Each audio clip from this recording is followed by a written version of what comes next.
This is Capcut, a free editing software. And over the past few months, Capcut has released update after update, each one releasing features that even professional editing softwares like After Effects don't have. So today I've compiled a list of these features that I think are completely bonkers, and I'm going to test them out and rate them out of 10. So let's begin. So we're going to start with an effect called Relight. And what this effect does is look at the scene, your face, and then you can artificially put a light source into the video which actually interacts with the environment. Honestly, just like hearing that is kind of crazy. Because from what I know, there's nothing like that in Premiere or After Effects. So let's try it out. Now to test this effect, I'm going to attempt to recreate a Rembrandt lighting technique. This is a lighting setup that is considered to be the perfect lighting setup. So before trying this, I got some sample footage of me in the most natural lighting I could, that way we can have a clean slate to try this effect. Now Rembrandt lighting is typically made with two lights. The main light is 45 degrees from the main subject, and on a face it creates this small triangle on the opposite side of the face. And then you use another light that's about 30% of the strength of the main light on the opposite side, that way the shadows aren't as harsh. As you can see, I physically put the lights here so you can see how it normally affects the subject. It looks pretty good, right? But how does this work in the Relight effect on Capcut? Well, following the same formula, I placed a light on 100% on the left side of the face, and on the other side of the face, I placed a light at around 30-40% brightness. And after all that, this is how it looked. I'm gonna rate this one an 8 out of 10. So one of the things you need to make a video watchable and smooth is to have 25 frames per second. But that means if you want to shoot in slow-mo, for an example, half speed, you need double that, so 50 frames per second, which not all cameras can do. And that's where we get to this effect. You see, if you try to slow down footage that doesn't have the frames to be slowed down, your footage will look like this, and it's not smooth, and it's really unpleasant to watch, and ugh. Now, what this effect does, if you slow down footage that doesn't have the frames to be slowed down, it'll artificially create frames in between those frames to make it seem smooth. So yeah, we're going to try this, and what we're going to film is me yo-yoing in slow-mo.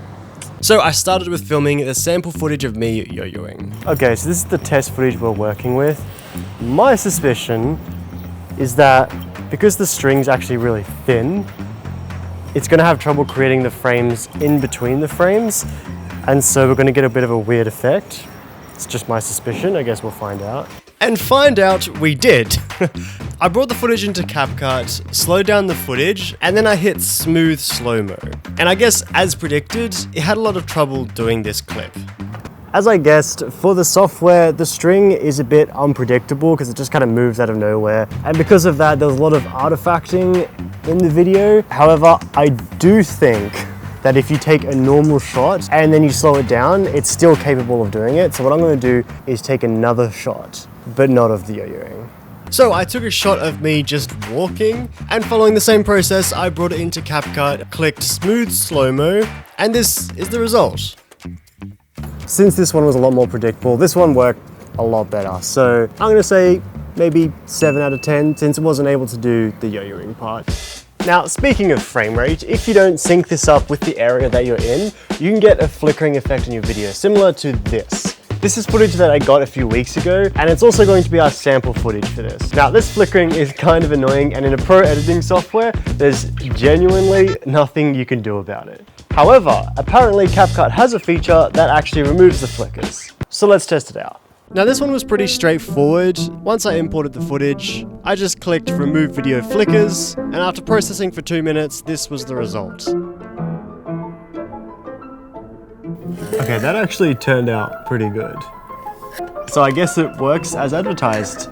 Yeah, I think I'm gonna give this one a 10 out of 10. That's pretty sick. In the past few years, popular creators such as Mr. Beast, Dude Perfect, and PewDiePie have all made massive gains by dubbing their videos to different languages. To do this, they have a team of editors transcribing their videos, translating it, and then putting it back into their video. But what if this could be done without the team? Well, let me introduce you to the next effect, which is the video translator.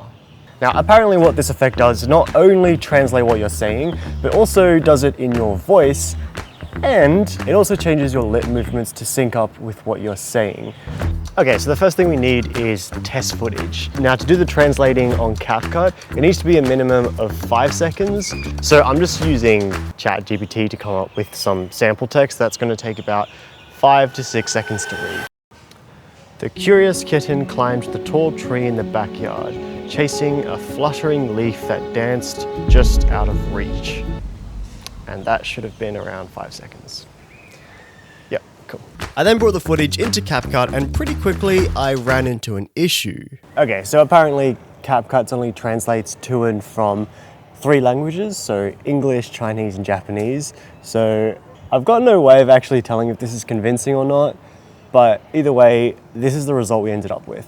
好奇心旺盛な子猫は裏庭の高い木に登り、手の届かないところで踊る葉っぱを追いかけて。It's pretty cool, but I'm a little bit confused why it's put a filter on the video, and now my skin just looks really red.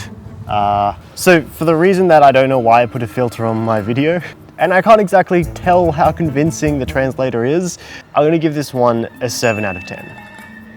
On to the next one.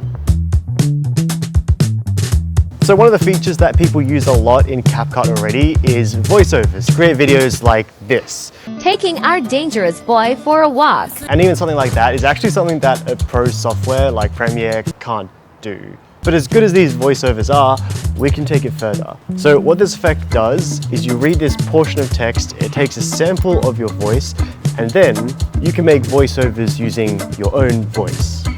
Apparently. That's what we're going to test here today. I'm pretty keen to see how convincing it is. So yeah, let's try it.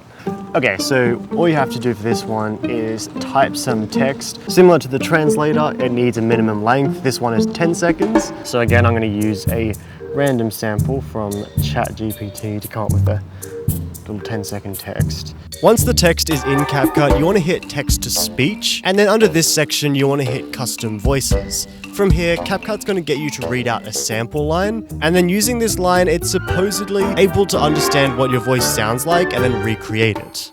Okay, so this is the piece of text that it's given me. The oceans cover a lot of our planet. They help control the weather and our homes for so many different creatures. All right, it's now creating my custom voice, or I guess recreating it. Voice created, all right. Imagine a world where squirrels are in charge. They're hosting meetings, running for office, and the hot topic. Nuts, always about the nuts. What a nutty world.